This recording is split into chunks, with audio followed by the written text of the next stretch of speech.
স্টলের খাবার খাওয়ার পর এবার চলে এসেছি মেন কোর্সে।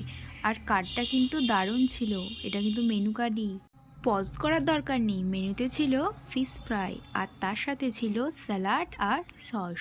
আর এরপর দিয়েছিল গরম গরম কড়াইশুঁটির কচুরি আর তার সাথে ছিল ডাল মাখানি। এটা কিন্তু খেতে দারুণ লাগছিল, খানিকটা তড়কার মতোই।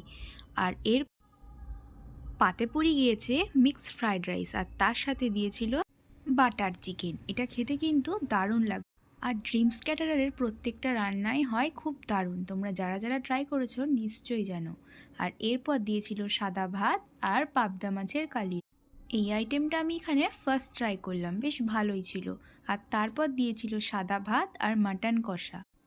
এই প্লেটটা কিন্তু আমার বোনের, ও যেহেতু নলির পিস পেয়েছিল তাই ভিডিওর ফুটেজটা ওই নিয়েছে, ভীষণ ভালো হয়েছিল।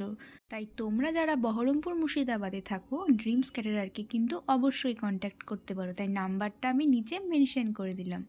আর মাটন আর ফ্রাইড রাইসটা মুখে দিয়ে উফ, জাস্ট স্বর্গ।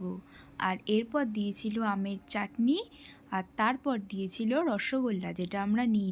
এরপর ছিল ভাপা সন্দেশ, তার সাথে ছিল গুলাব জামুন আর স্পেশাল আইটেম রাবড়ি। এটা আমরা কোনো জায়গায় ফার্স্ট ট্রাই করলাম, দারুণ খেতে। তাই তোমরা যারা ভাবছো নিজেদের কোন অনুষ্ঠানে কোন ক্যাটারিং বুক করবে, তোমরা অবশ্যই কন্ট্যাক্ট করতে পারো। আশা করি তোমরা কেউই হতাশ হবে না, জাস্ট দারুণ। আর কেবল মেন কোর্স না, স্টল, মকটেল কাউন্টার সবগুলো এরা দারুণভাবেই সার্ভ করে। আর এরপর বান্ধবীদেরকে টাটা করে আমরা চলে যাব বাড়ি। আর অবশ্যই যাওয়ার আগে স্টল থেকে আইসক্রিম নিতে কিন্তু একদমই ভুলবো না। চলো বা